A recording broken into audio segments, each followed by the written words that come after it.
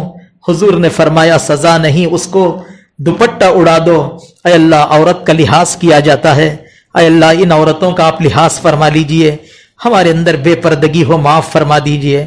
نہ معلوم اللہ اس زبان سے ہم نے کتنی مرتبہ شوہر کو رلایا ہوگا، کتنی مرتبہ بچوں کو کوسا ہوگا، کتنی مرتبہ اپنے ساس سسر کو گالیاں بکا ہوگا۔ اے اللہ معاف کر دیجئے، زبان کی حفاظت کی توفیق دے دیجئے۔ اے اللہ جتنے گناہ گنائے گئے ہیں ان سب سے بچنا ہمارے لیے مشکل ہے، آپ کے لیے بچا لینا آسان ہے۔ اے اللہ ہمیں بچا لیجئے۔ اے اللہ یہ بات سچی ہے، ہمارے پاس نیکیاں کچھ نہیں ہیں، گناہ بے حساب ہیں۔ اے اللہ گناہ کر کے ہم گناہوں کے پہاڑ کھڑا کر دیے، اے اللہ معاف کر دیجئے، معاف کر دیجئے۔ اے اللہ آپ کو معافی پسند ہے، آپ کو معافی پسند ہے، معاف کر دیجئے۔ اے اللہ ان کمزور عورتوں کی لاج رکھ لیجئے، ان عورتوں میں کسی کے اٹھے ہاتھ آپ کو یقیناً پسند آتے ہوں گے۔ یا اللہ یقیناً ہم مرد ہیں، ہمارا دل سخت ہوگا، یہ عورتوں کا کیا قصور ہے، ان کا دل نرم ہوتا ہے۔ یا اللہ یہ بہت کام کاج کی قربانی دے کر یہاں جمع ہوئی ہیں، سب کو ہدایت دے دیجئے، سب کو پردے والی زندگی دے دیجئے، سب کی اصلاح فرما دیجئے۔ جو دین کی باتیں ہم نے کہیں سنی ہیں اس پر عمل کی توفیق عطا فرما دیجئے۔ مسلم معاشرے میں عورتوں کا یہ کردار ہمیں سمجھا دیجئے۔ یا اللہ ہماری اس دعا کو اپنے فضل سے قبول فرما لیجئے، اپنی رحمت سے قبول فرما لیجئے۔ یا اللہ اگر اس حالت میں ہماری موت آ جائے، اے اللہ ہم کیا چہرہ آپ کے سامنے لائیں گی؟ اے اللہ وہ دن آنے سے پہلے قبر کی تیاری کی توفیق عطا فرما دیجئے۔ اے اللہ میدان حشر میں ذلیل ہونے سے بچا لیجئے، عرش کا سایہ ہم پر تادیر قائم ہونے سے بچائے۔ اے اللہ عرش کا سایہ ہمیں عطا فرما دیجئے، عرش کا سایہ ہمیں عطا فرما دیجئے، عرش کا سایہ ہمیں عطا فرما دیجئے۔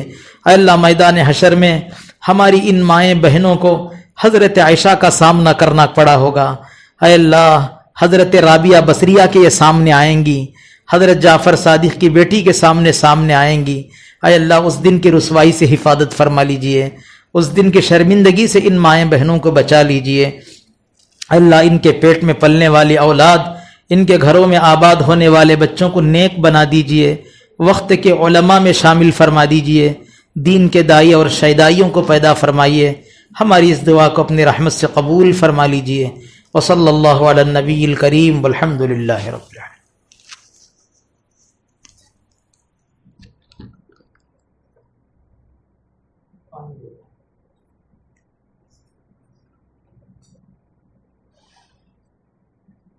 تو قرآن کی کون سی صورت 10 ہے؟